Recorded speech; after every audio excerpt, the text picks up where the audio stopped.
Ladies and gentlemen, welcome to RigNet's first quarter 2020 earnings conference call. My name is Joelle, and I will be your coordinator for today. At this time, all participants are in a listen-only mode. We will be facilitating a question-and-answer session after the prepared remarks by management. To ask a question during the session, you will need to press star 1 on your telephone. If you require any further assistance, please press star 0. I will now turn over the presentation to Lee Ahlstrom, RigNet Senior Vice President and Chief Financial Officer. Mr. Ahlstrom, please proceed. Thank you, Joelle. Good morning and welcome to RigNet's first quarter 2020 earnings call. We hope you're all doing well.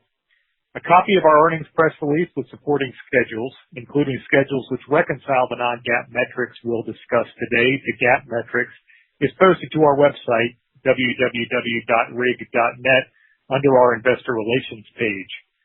For those of you who would like the release in a PDF format, we've posted that as well. This morning, we posted a new investor deck on our website under webcasts and presentations. We'll be referring to a number of slides in the deck and invite you to download it to follow along. Before we get started, I'd like to make you aware that we will be making forward-looking statements today. Any statements that are not historical facts, including statements related but not limited to market expectations and future plans and aspirations, are forward-looking statements that involve certain risks, uncertainties, and assumptions. These include, but are not limited to, risks associated with the general nature of the oil and gas industry, customer and other third-party interactions, our strategy, and other factors detailed in the Risk Factors section of RigNet's most recent annual report on Form 10-K and in our other filings with the Securities and Exchange Commission. Should one or more of these risks or uncertainties materialize, or should underlying assumptions prove incorrect, actual results may vary materially from those indicated. RigNet disclaims any duty to update the information presented on this call. And I'd like to turn the call over to Steve Pickett, RigNet's Chief Executive Officer and President. Steve? Thank you, Lee. Good morning, everyone, and thank you for joining us on today's call. On the phone with me is, of course, Lee, our CFO, as well as Errol Olivier, our Chief Operating Officer. Before I begin, I want to thank the men and women around the world at RigNet who are working so diligently in these extraordinary times. From our workshop personnel who have continued to assemble, test, and ship equipment to keep our SI and new MCS projects on track, to our technicians in the field who are ensuring critical communications remain online, to our sales force who is engaging with existing and potential customers, and to our office staff who have transitioned to work from home with ease. I want to thank you on behalf of our board, management, and shareholders. Your resilience, adaptability, level of engagement, and creativity are what drives our success. On Friday, before market open, and as you will see on slide 6 of our new investor deck, RigNet reported a net loss for the quarter of $26.8 million, or $1.34 per share, based on revenues of $58.8 million. This includes a $23.1 million, or about $1.15 per share, non-cash charge for impairment of goodwill. Adjusting for this, net loss for the quarter was $3.7 million, or 18 cents per share. Revenue increased by 2.2% versus the prior year quarter and was lower by 8.3% compared to the fourth quarter, mostly due to a particularly busy end of year on a few projects in our SI segment. Adjusted EBITDA, a non-GAAP measure we define in our press release and one of our key performance metrics, was $8.4 million for the first quarter. Adjusted EBITDA was essentially flat compared to the prior year quarter and down 30% from a particularly strong fourth quarter. Lee will provide some more color on the financials. It's only been 2 short months since we provided our last update, but the world has changed dramatically. The oil industry in particular has been hit not only by the demand reduction caused by COVID-19 quarantining, but also by the ensuing price war between the Saudis and Russia. As we've seen, even with the historic supply cuts agreed to by OPEC Plus in April, we're still in an oversupplied situation with depressed commodity prices, which we believe is likely to lead to reduced energy activity throughout at least 2020. Although we are optimistic that as the global economy reopens, we will begin to see demand rebound, and that will get us closer to a supply-demand balance with some price support. How is RigNet responding to this new environment? As you'll see on slide 7 of our new investor deck, we've had 3 primary areas of focus. First and foremost, we are safeguarding our employees to make certain that they are able to continue working as normally as possible. Fortunately, we're a technology company, and the transition to work-from-home environments globally has been smooth and effective. Our IT department has done an outstanding job to ensure we are all connected and able to carry on. In terms of workflows, our move to the cloud over the last 2 years has certainly helped us deal more effectively with this situation. We are actively but cautiously evaluating when we will return to our offices, but even in the event that doesn't occur soon, we are confident that the organization will continue to respond in a positive and highly effective manner. Our next area of focus is to continue to deliver our customary outstanding service to our customers, and of course, to look for opportunities to grow the business as our customers are constantly looking for new services that can help improve their cost structure. And we have a number of such solutions that can be turned up quickly to help our customers do just that. From our adaptive video intelligence service, AVI, to our Intelli AI-backed real-time machine learning solutions. In terms of overall service delivery, our biggest challenge has been with respect to our workshop spaces in Aberdeen and Lafayette. These are areas within our facilities where we have continued to operate in order to assemble and test much of the equipment that is dispatched to the field. These are spaces where employees may be in close contact with one another. I'm pleased to say that our local leadership teams have found creative solutions to continuing the important work in these facilities. We have seen and are seeing some customer-driven postponements with respect to getting equipment shipped out because customers are generally unable, given COVID-19 restrictions, to perform in-person acceptance testing right now. We've been working with them to explore doing some of these acceptance tests via video, which has resulted in some success since the start of the second quarter. I'm also pleased to tell you that with respect to dispatching service technicians to various field locations, we've really had no interruptions, with the exception of a single customer site in Iraq where the government issued a ban on all travel. It's a bit of a mixed bag on the new opportunities front. In the current environment, we're clearly seeing situations that are negatively impacting us. First, we've seen many oil and gas companies slash their capital budget spending programs, in some cases by 30 to 40% versus their original 2020 plans. Much of this reduction is targeted at onshore U.S. activity in the shale basins. Not surprisingly, we're seeing many U.S. land rigs being stacked, with the land rig count down more than 50% since mid-March. While that's concerning, let me share a little color on our exposure. You can see that more clearly on slide 12 of our new investor deck. For full year 2019, U.S. land and production sites made up about 30% of our other site category, which in turn makes up about 20% of MCS revenues, and MCS revenues were about 68% of total revenues in 2019. So, from a total revenue perspective, U.S. land, including production, is a little less than 4% of total revenue and generally delivers lower gross margins than offshore sites, meaning, although negative, our U.S. onshore exposure is relatively small. Of course, we're also seeing some impacts offshore. The industry has seen some early contract terminations along with rig stacking, and where our customers have stacked, they're generally reducing or turning down communication services. It's too early to tell what the ultimate impact to RigNet will be, although the revenue trajectory will be down. For Q1, our offshore rig split was 73% jackups and 27% floaters. We believe we will see deep water exploration slow during this period, but hopefully not stop, and hopefully development work in shallow water will continue, particularly in the Middle East, where about 50% of the global jackup fleet is employed.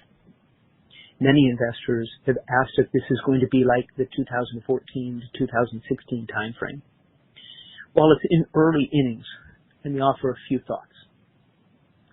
Activity levels going into this downturn are nowhere near what they were going into the last downturn. In fact, it's not unreasonable to say that the drilling industry never really recovered from the last downturn in terms of day rates or utilization, either for floaters or jackups. Nonetheless, we've already experienced a decline in activity, particularly in the spot market. Pricing for us today is also quite different from the last cycle. We went into the last downturn generally enjoying contracts with high prices and strong margins. Much of that is either rolled off through contract expiration or has been competed away during the last downturn. This is important because as customers ask for discounts, and they are, we simply don't have the same margin to give. Additionally, contract terms on the bandwidth we procure is different than existed in the previous downturn. In some cases, we can move bandwidth or reduce bandwidth when our customers stack rigs, creating a somewhat more variable cost model than existed in the prior downturn.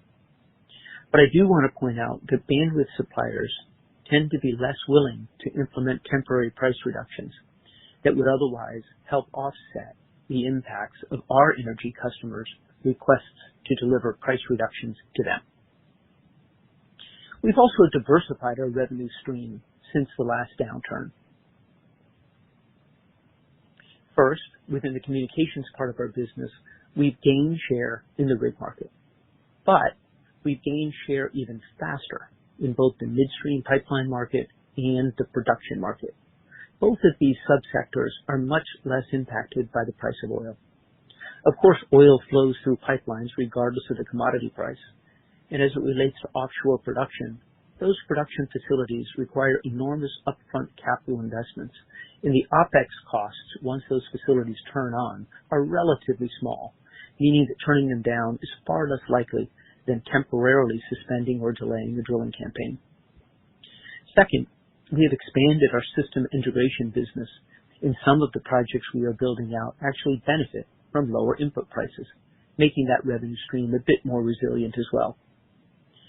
Third, we have a revenue stream in our apps and IoT segment that can help our customers reduce their cost structure in almost any area of the energy value chain.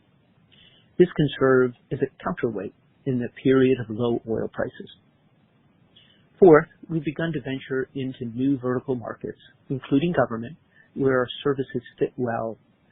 We're working to support the government vertical and other industry verticals both directly and through partners to leverage our best-in-class communication services, cybersecurity solutions, and real-time machine learning capabilities to deliver value to customers in those industries, and therefore to deliver new revenue streams and margin to RigNet. All of this means that while we are and will be negatively impacted by oil prices during this period, we are better prepared to deal with this part of the cycle than we ever have been in the past. In terms of Q1 2020 impacts and the impacts that we are seeing here in the second quarter, I think the biggest effect on us is that we're seeing decision times stretch and work orders are being pushed to the right, slowing new revenue turn up across the business, but particularly in the SI and the apps and IoT segments. Within apps and IoT, we've seen some projects that have been paused, including a workforce tracking project we had with one large customer where their subcontractors pushed back due to privacy issues. Fortunately, we were paid for all of our sunk costs on that and are continuing to work with that super major to redeploy at other global locations as they see our solution can absolutely drive improvements in health and safety performance. We're still very busy responding to project bids and inquiries across all segments, And in fact, we were awarded a $4 million job even during the first quarter in our SI business. At Intelli, in spite of some program delays, the funnel remains robust and new paid POVs are in the planning process with 2 super majors. It's important to note that we don't believe these delayed opportunities are necessarily going away, and in fact, there are even new and expanded opportunities in all segments. To highlight a few things we're working on, we have a couple of large upcoming RFPs in the MCS space. They will be competitive, but we believe we're well positioned. And despite some of the rig stacking we're seeing, there are still reports that operators are issuing new tenders for drilling rigs, so there may be additional comms opportunity for us there as well. We're continuing to make progress on the FPSO front. You can see on slide 13 of our new investor deck the timing we're expecting for these assets to begin contributing revenue. While the schedule is always subject to change, we don't believe any of these projects are in danger of not moving ahead. Remember, these are long-lived assets that will generate revenues for many years to come. Our IoT business has not slowed. There is little change in the business where these devices are employed, and we continue to pursue expansion opportunities. In Q1, we were impacted by some delays in hardware orders, but the monthly service part of the revenue stream has been steady. Intelli added a 3rd fracking customer, though again, new deployment may slow as activity declines. With Intelli, we're also working on a number of new initiatives with super majors here in the U.S. as well as in the Middle East, where we're focused on analytical solutions to help them improve performance and efficiency. We're also seeing some exciting interest outside of oil and gas in manufacturing, where we're leveraging the solutions we developed for a large international food and beverage manufacturer for other customers in this vertical looking to better monitor and control utility usage, waste, and productivity. AVI, our high-resolution video solution, has also generated a lot of interest, particularly from customers seeking to cut costs through remote video monitoring. Finally, we're seeing some positive results from being accepted onto the GSA schedule, enabling us to sell to federal, state, and local governments, and are working with one contractor already to provide a secure communications service fit for government purposes. In fact, we're also seeing some significant interest in cybersecurity solutions we provide, including Cypher, both here in the U.S. and abroad. Let me now talk about the last of our 3 areas of focus. RigNet is aggressively cutting cost and capital spending while preserving our ability to serve customers. Non-essential spending has been eliminated, including travel and professional fees. We have a special team focused on identifying sites where we expect reduced bandwidth and are working proactively to reduce the cost associated with these sites as quickly as possible. Like many companies working in the oil field, we have reduced compensation for the board, executives, and employees in an attempt to save jobs.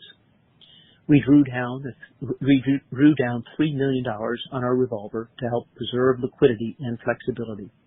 And we applied for and received approval for a PPP loan, which will help us continue to preserve critical jobs for over 290 employees in Houston, Lafayette, Denver, and other U.S. locations as these employees maintain critical communications infrastructure.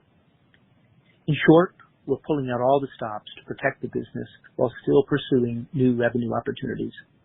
And in spite of the decline in oil prices, all indications are that the strategy we set out to execute after the last downturn, mainly diversification in terms of services and software, and diversification both across the energy value chain and into other industries, is still the right strategy and will serve us well over time.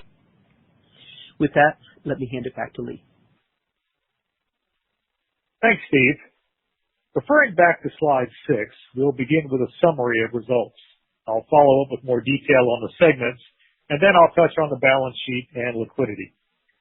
Consolidated quarterly revenue for the first quarter was $58.8 million, up 2.2% compared to $57.5 million in the prior year quarter, and a decrease of 8.3% from $6.1 million in the fourth quarter of 2019. The increase compared to 1Q19 was primarily due to SI, coupled with apps and IoT, and partially offset by MCS.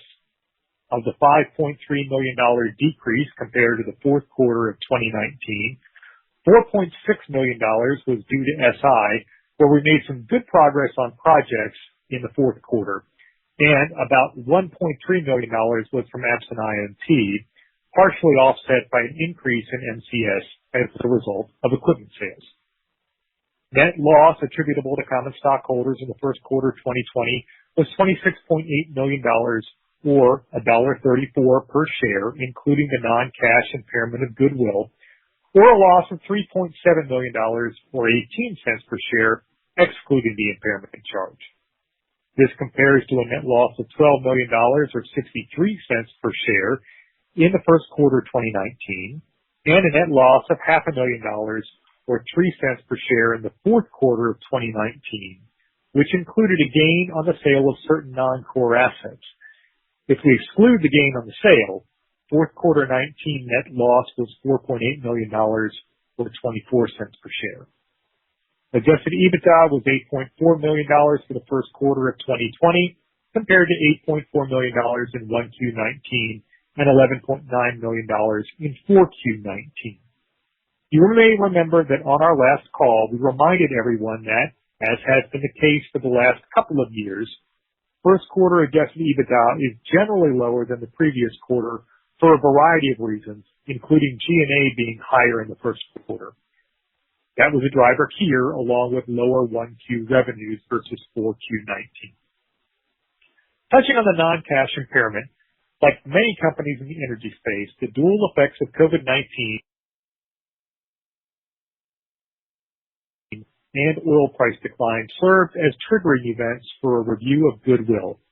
As a result of that review, we determined that the carrying value of certain reporting units was in excess of their fair value, and determined that it would be appropriate to fully impair the goodwill for our MCS and SI segments. The result was a $23.1 million non-cash charge composed of $21.8 million for MCS and $1.4 million for SI. Following the impairment, the only goodwill on the balance sheet is $20.5 million in apps and IoT. As a reminder, goodwill does not amortize.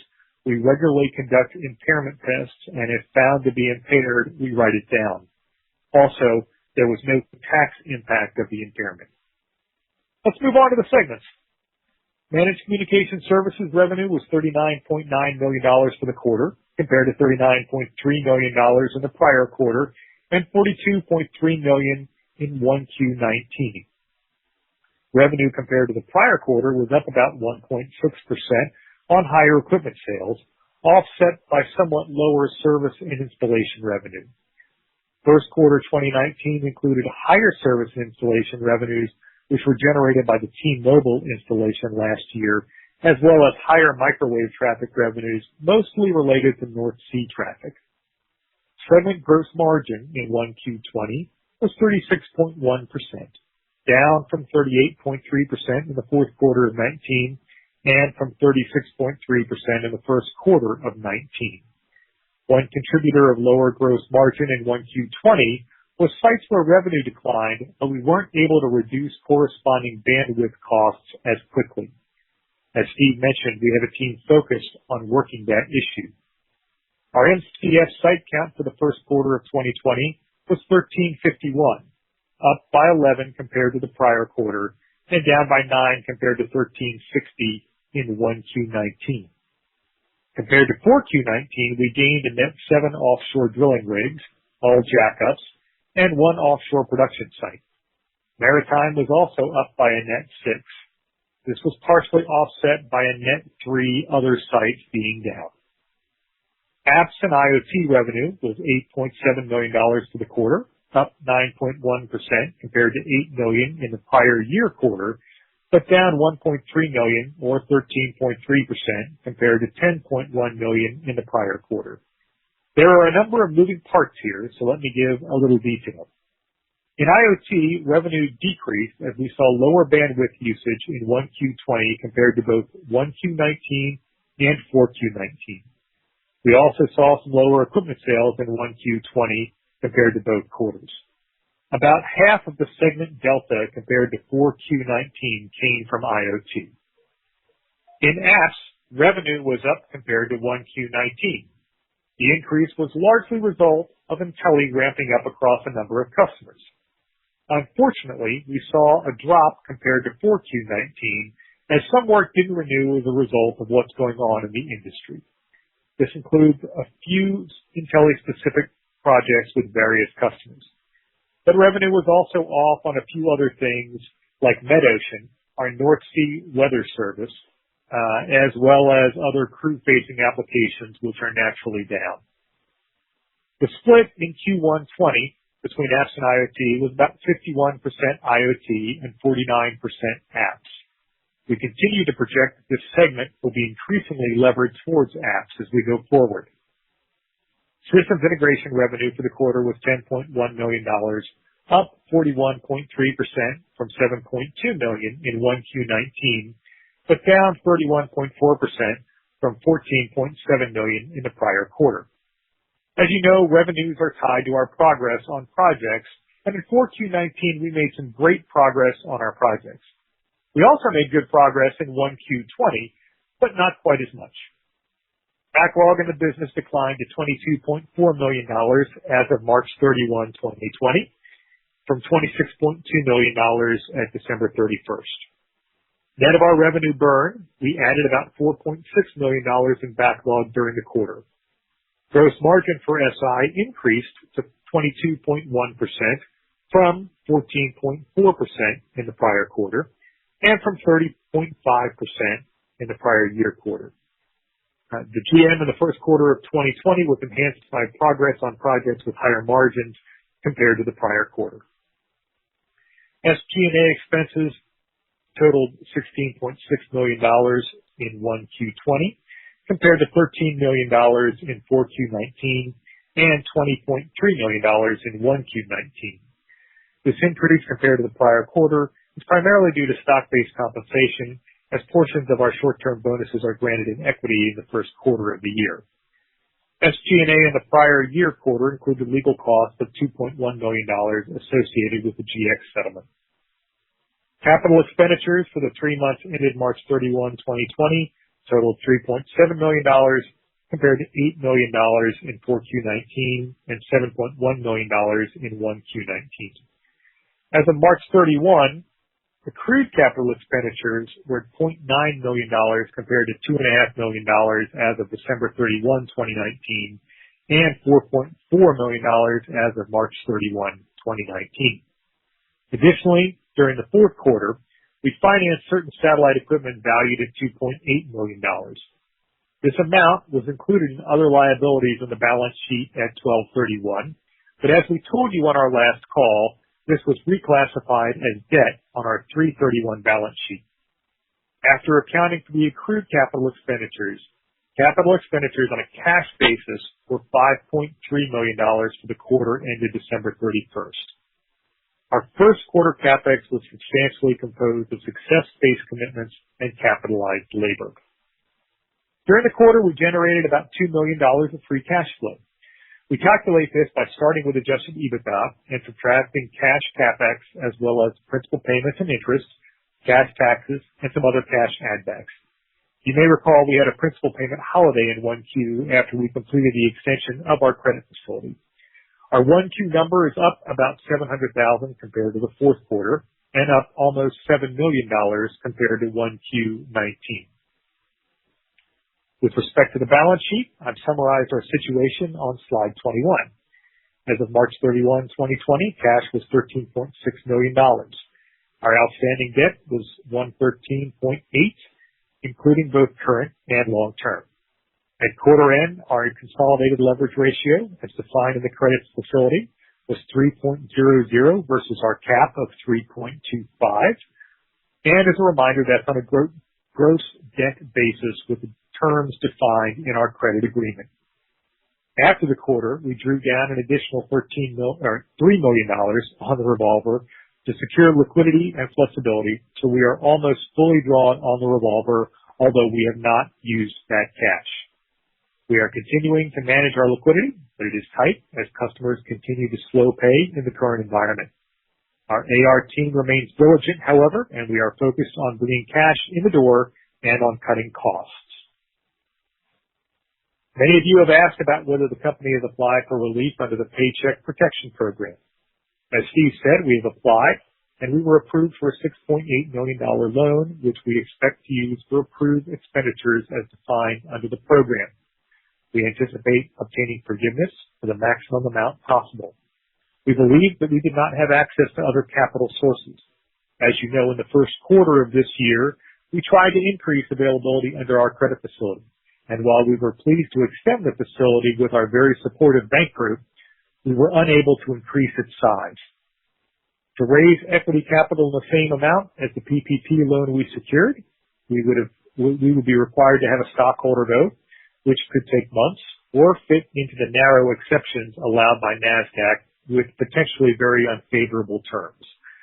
These funds will provide us with much needed flexibility to continue to support over 290 U.S. jobs and will enable us to delay making any workforce reductions that could have a negative impact on our ability to deliver our critical services to our customers and to our overall business. Finally, you know we don't give guidance, but on our last call, we did say we had goals of increasing revenue and adjusted EBITDA year over year. I think given how much the environment has changed, that's not going to be the case. And in fact, without providing any specifics, we expect both metrics to be down compared to 2019. That's probably not a surprise to anyone. Of course, the situation is very fluid, and as Steve mentioned, we are in early innings here. So I think that's perhaps all we'll say on the subject during the call.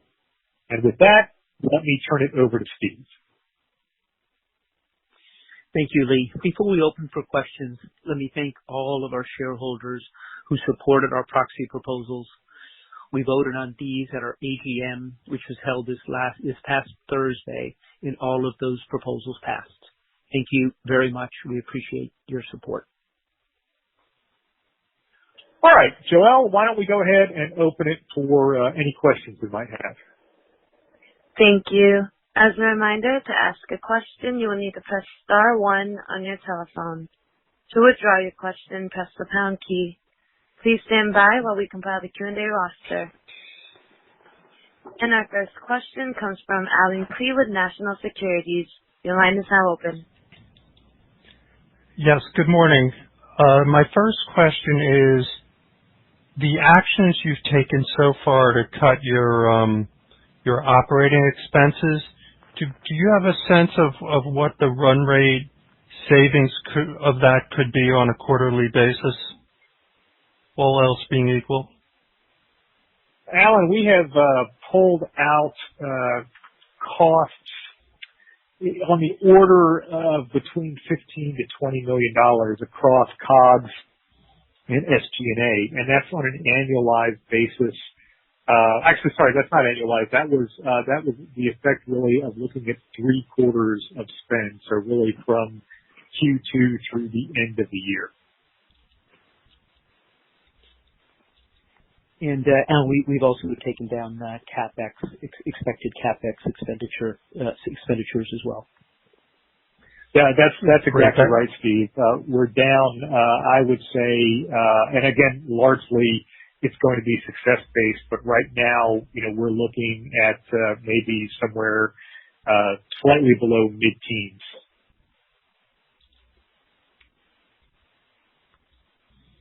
That's great. That was going to be my second question. Thought it might be. You guys are good.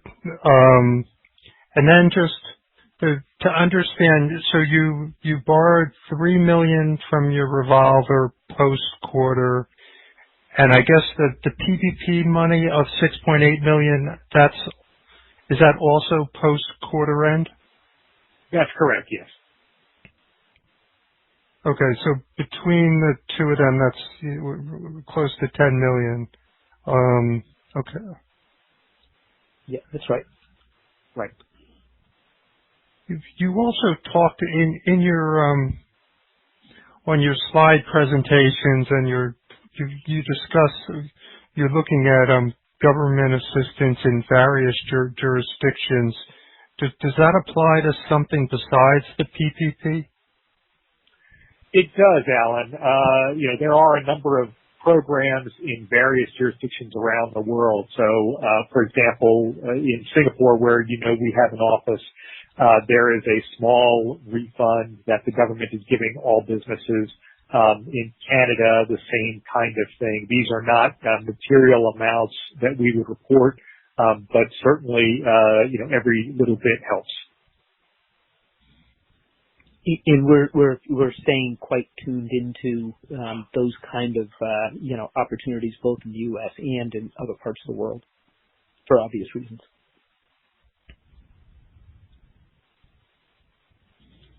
Okay, thank you. And then it was. I mean, I give you a lot of credit that you were able to sequentially grow your site count in this environment, which clearly shows you're gaining share and doing something right, or more than something right.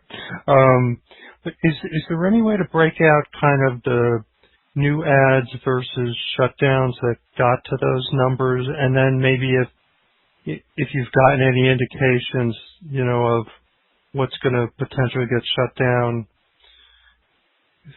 in the near term, also in relation to you announced, some wins of new business? So, Alan, I think maybe the only really breakout I can give you is maybe on the rig front, the offshore rig front, where we, as I said, mentioned, we added 7 jackups, and then we actually added 2 floaters, and lost 2 floaters. So a net, gain of 0 on the floater side. And with respect to what's potentially, going to be turned off, we get notice of that, obviously, as our customers are getting notice themselves.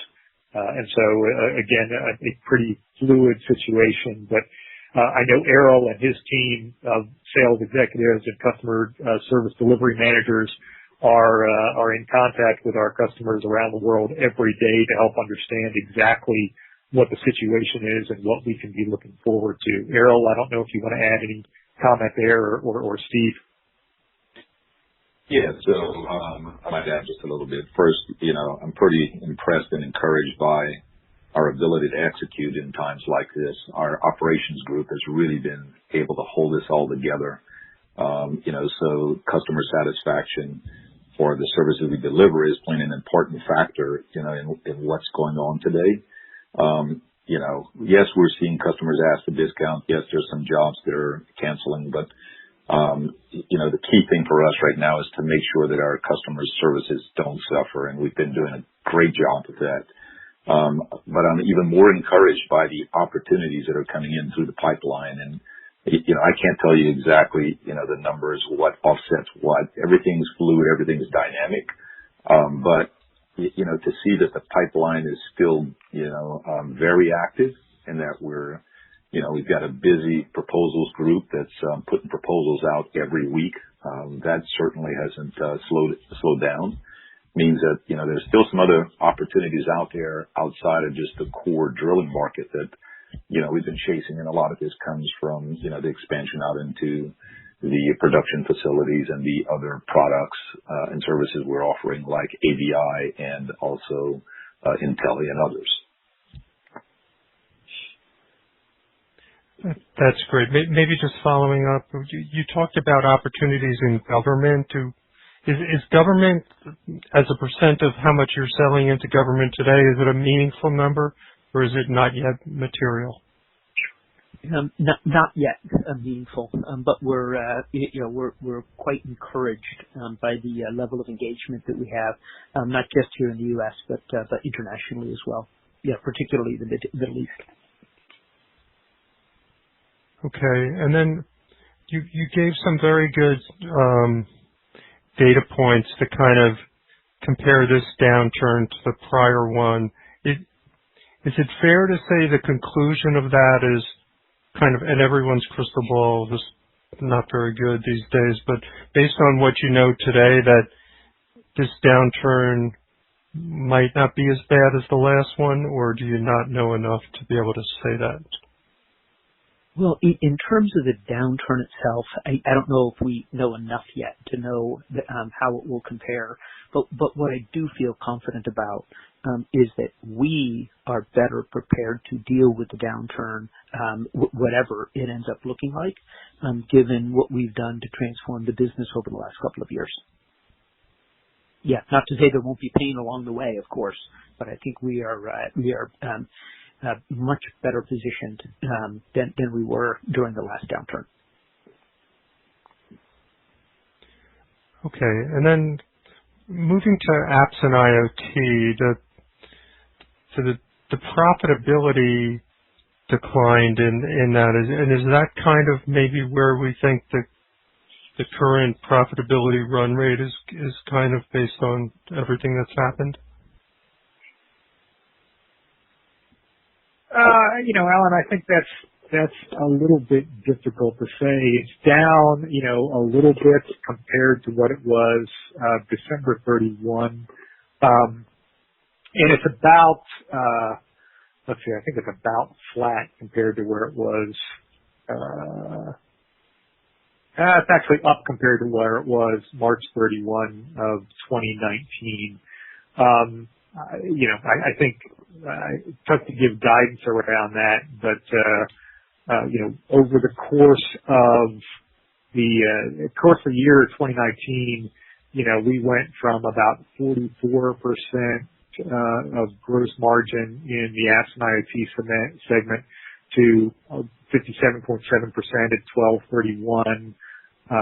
We're down a little bit from that, and we'll see how it develops, but it looks like somewhere in that range and potentially increasing. I think the more apps we actually sell without having to do development work should continue to drive that margin on a gross margin percentage upwards.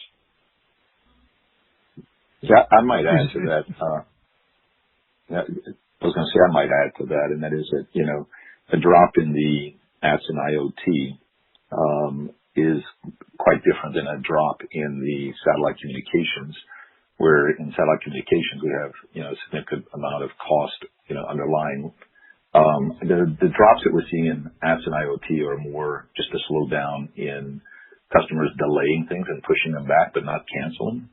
So, as people go back to work and they're, out in the field and need these applications, and also now starting to see that these applications are helping them do their job remotely because they can't be on site. And we're seeing, renewed interest and, quite a bit of proof of values and collaboration with customers right now, really curious about how those things can support them while they're not able to be sending specialists out in the field. Will turn around. Yeah, that's a great point, and that's, I think, specifically where something like AVI, our video solution, really can come in and provide that remote monitoring and let somebody who's working at a real-time operations center see what's happening out in the field real time. So, one of the key elements of the strategy around diversification was this view that in a lower oil price environment, many of these customers had already cut costs pretty significantly, and they needed technology to help pick up the slack in the workload and let them do more smarter. And I don't think that has changed. In fact, I think, if anything, what we're seeing is the validation of that thesis, where again, people are trying to cut costs, and you're struggling to do it on the people front. You've actually got to do more with less, and technology is the only way to do that.